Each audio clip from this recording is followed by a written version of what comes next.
Hey, how's it going, YouTube? This is Martin Ross. Quick shout out to the Notification Squad and my subscribers. If you haven't subscribed already, please do so. So let's talk about Maschine 2.6.5. I'm going to get into it really quick. This is going to be a brief overview, so please understand that. If you have questions, please leave them in the comments. Let's get rolling. So this is Native Instruments 2.6.5, and so we are looking at something that's a little bit weird here, and I'm going to get into that. Before I start, I want to talk about routing. A lot of people ask me about routing. If you previously used Native Instruments to route your stuff, you probably noticed that anytime you changed your kits, your routing would change. So for example, if you had, let's just say this was sent to the group, and say this export 1 was sent to channel 1 on your DAW, right? Then you decided, okay, you know what? I don't like this drum set or this, this kit, and you change your kit. It would always reset every one of these back.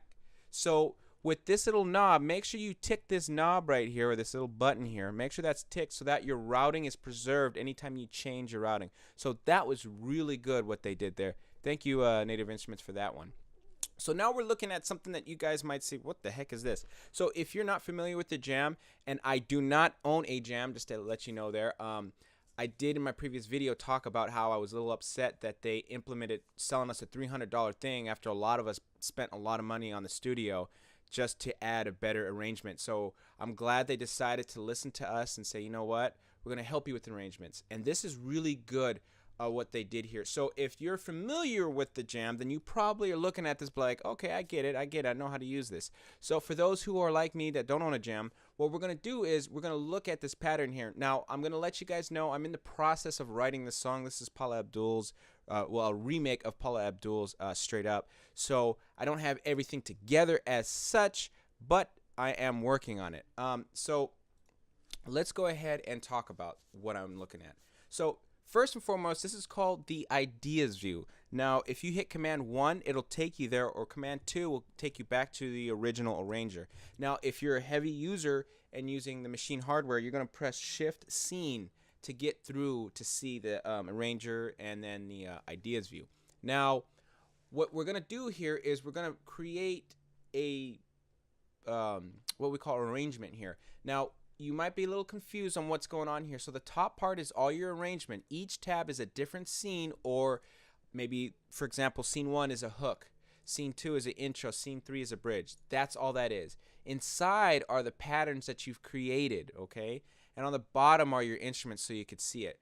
Now what's really cool though, when you switch through each scenes, it will continuously play. It does not reset. It will continuously play with everything, all these little different changes here. So let's go ahead and let's hear this. So this is, say I want the whole package deal on this. I don't want, I don't want just a kick in the snare. Here we go. So you're gonna do that. You're gonna go through here. We're gonna add some stuff here. See that?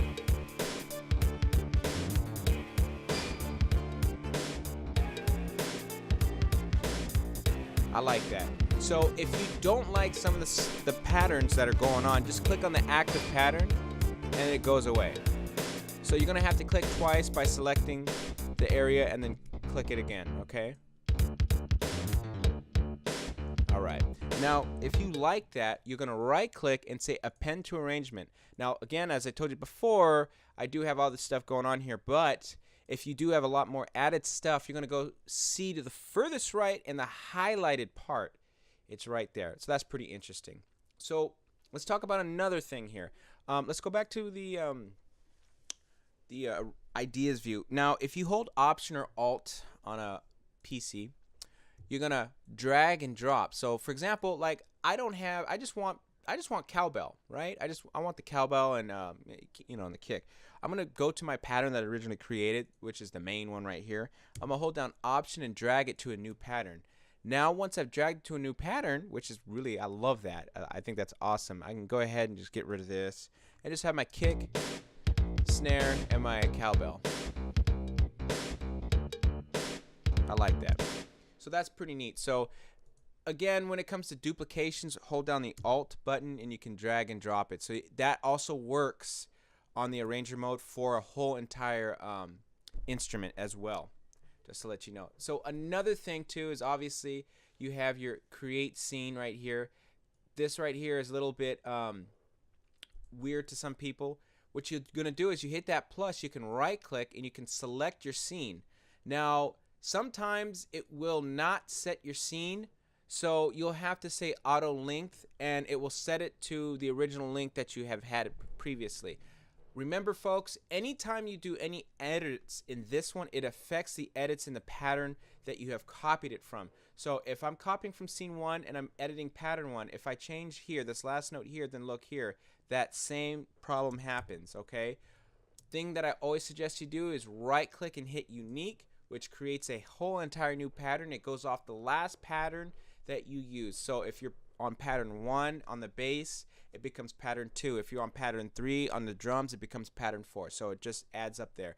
And you can see the changes right here in your scenes. They'll start building up here. You'll start seeing all your new patterns just building up in your ideas view. That's what's so powerful about ideas view. So again, ideas view does not mean that whatever you do in this view, that's going to happen. The only way to make sure that you have ideas view running is to right click, append it, and then you'll see it in your arrangement. Okay, I think that's really cool.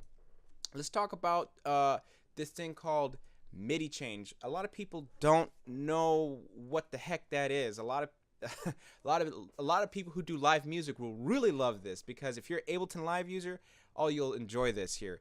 What's so cool is with the Jam, it's really intuitive when it comes to Ableton. It's built in Ableton and also Fruity Loops if you want it to.